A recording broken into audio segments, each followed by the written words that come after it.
మరొక మంచి కథతో మీ ముందుకు వచ్చేసాను. కథ పేరు అమ్మ. అమ్మ అంటే ఏమిటి? రచయిత కేవి నరేందర్ గారు. ఈ కథ 1991లో వచ్చింది. ఇంకా కథలోకి వెళ్ళిపోదాము. 14 మార్చి శుక్రవారం. ఆ రోజు స్కూల్ డే జరిగింది. నాకు 12 ప్రైజులు ఒక్కొక్కటిగా వరుసగా అందుకుంటుంటే చీఫ్ గెస్ట్ నవ్వుతూ, ఇవన్నీ నీకేనేమో, ఒకేసారి తీసుకెళ్ళు బాబు అని నవ్వుతూ ఉంటే ఎంత గర్వపడ్డాను. అంత పెద్ద హై స్కూల్ అయినా 4th క్లాస్ చదువుతున్న నాకే మెరిట్ అవార్డు రావడం, అది తీసుకునేటప్పుడు ఎన్ని చప్పట్లు వినిపించాయి. మమ్మీ డాడీ కూడా ఆ ఫంక్షన్కి వస్తే బాగుండు. వాళ్ళు ఎప్పుడూ ఇంతే, డాడీకి క్లబ్బులు, మమ్మీకి మీటింగ్లు. ఇంటికెళ్ళి ప్రైజులు చూపించినా పట్టించుకోలేదు. వాటిని చూసుకుంటూ ఎంత ఏడ్చాను. వీళ్ళు మమ్మీ డాడీలా? కానీ కాదు. 2 ఏప్రిల్ బుధవారం. ఈరోజు నా బర్త్డే. కానీ నా చిన్న ఫ్రెండ్స్ని వీళ్ళు పట్టించుకోలేదు. వాళ్ళు ఏమనుకున్నారో. మమ్మీ మహిళా సంఘాల వాళ్ళని పిలిపించుకొని నెక్లెస్లు చూపించుకోవడంలోనే గడిచింది.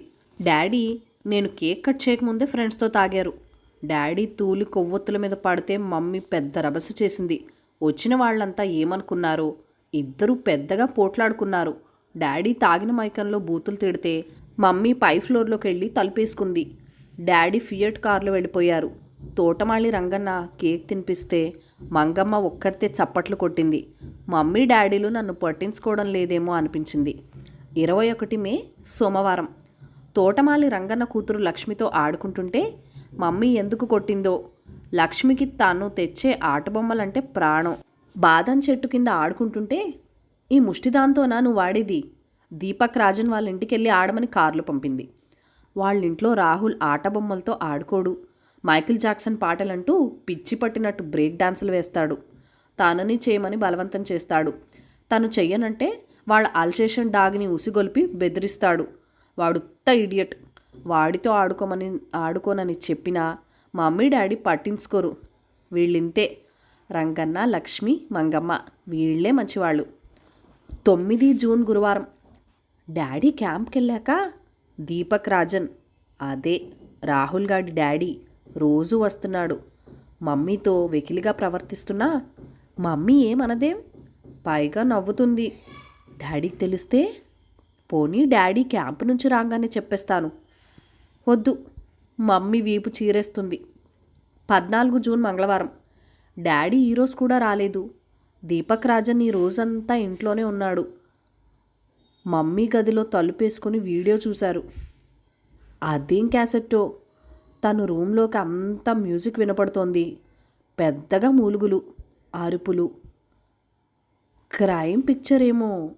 కాదు, రాహుల్ గాడు ఓసారి చెప్పాడు, బ్లూ ఫిలిం చూసావా అని. అంటే ఏమిటి? క్రైమ్ పిక్చర్ అంటే నాకెంత భయమని. 17 జూన్ శుక్రవారం. డాడీ లాంగ్ టూర్లో పోయినట్టున్నాడు. ఈరోజు తను స్కూల్కి వెళ్ళే టైం అయినా మమ్మీ తన గదిలోంచి లేవలేదు.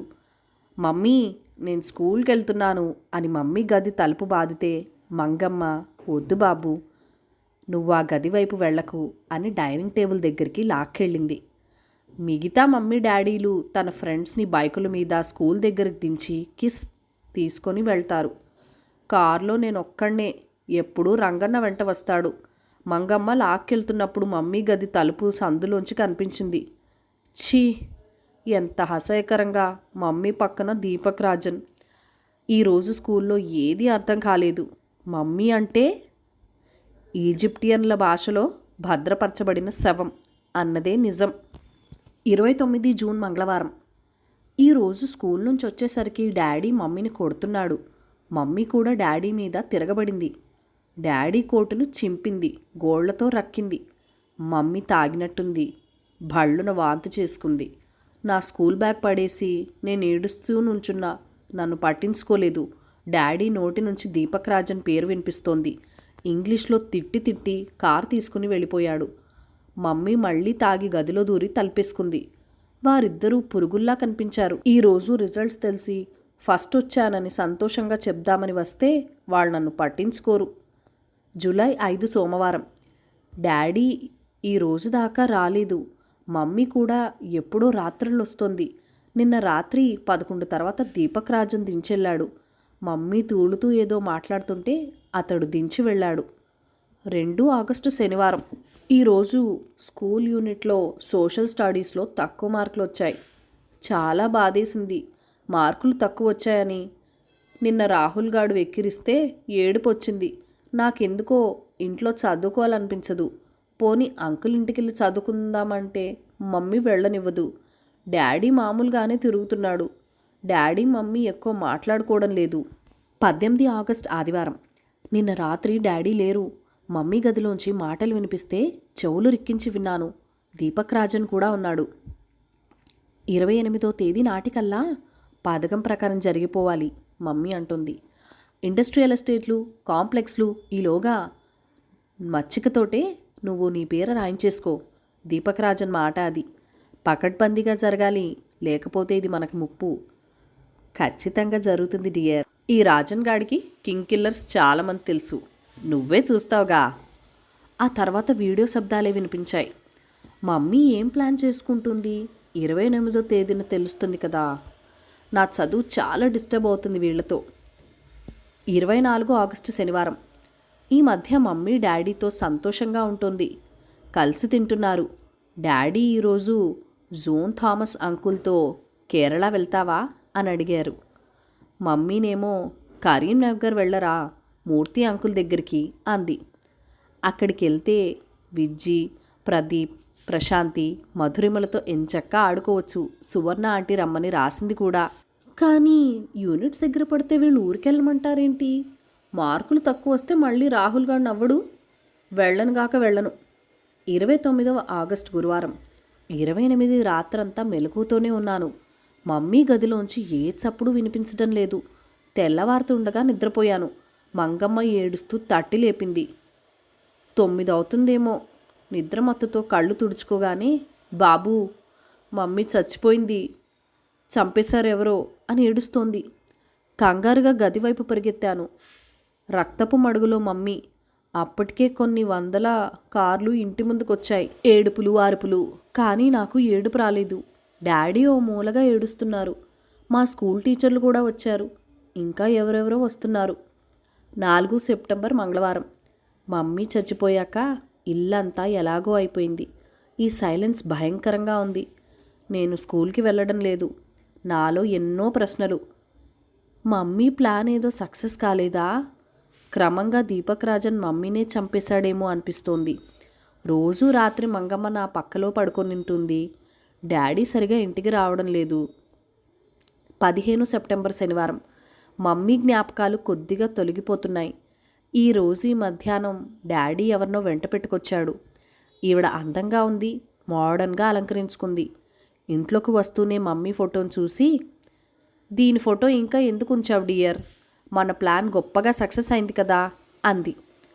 వాళ్ళ ప్లాన్ ఏమిటో నాకు అర్థం కాలేదు. డాడీ నన్ను పిలిచి, బాబూ ఇప్పటి నుంచి ఈమె నీకు మమ్మీ. ఏది మమ్మీ అనోసారి ప్రేమగా మమ్మీ అని పిలవు అన్నాడు. నేను పిలవలేదు. పిలవమంటుంటే డాడీ హుంకరించారు. నాకు పిలవాలనిపించలేదు. ఛీ అన్నాను. ఆమె చెళ్ళున చెంప పగలగొట్టింది. డాడీ మీద అసహ్యం వేసింది. ఆ రాత్రంతా మంగమ్మ పక్కలో భయంగా ఏడుస్తూనే పడుకున్నాను. శనివారం రాత్రి ఆఖరి పేజీ. నాకిక్కడ భయం వేస్తోంది. మీ ఊరికి పారిపోదాం మంగమ్మ అన్నాను బెంగగా. పోదాం కన్నా. ఈ ఆడంబరం ఉన్న మనుషుల మధ్య నువ్వు పెరిగి రాక్షసుడు అయిపోతావు. వీళ్ళందరికీ దూరంగా నిష్కల్మషంగా నిన్ను పెంచుతాను. నేను దిక్కులేని దాన్ని కాను. పోతూ పోతూ మనం నువ్వు రాసిన డైరీల్ని పోలీస్ స్టేషన్లో ఇచ్చి వెళ్దాం. ఇక నుంచి నన్ను అమ్మ అని పిలువు బాబు అని గుండెలకి హత్తుకుంది. ఎటో ఎగిరిపోతున్నామన్న సంతోషంతో అలాగేనని అమ్మని కరుచుకొని ప్రశాంతంగా నిద్రపోయాను. అమ్మ చాలా మంచిది. అమ్మ అంటే ఏమిటో మంగమ్మని ఊరికెళ్ళాక అడగాలి. కథ సమాప్తం. ఈ కథ మీకు నచ్చినట్లయితే కనుక లైక్ చేయండి, షేర్ చేయండి, మన ఛానల్ని సబ్స్క్రైబ్ చేసుకుని మీ సపోర్ట్ ఇవ్వండి. ఈ కథ గురించి మీ అమూల్యమైన ఫీడ్బ్యాక్ అండ్ సజెషన్స్ నాతో కామెంట్ సెక్షన్లో కూడా షేర్ చేసేయండి. Thank you for watching. Bye bye.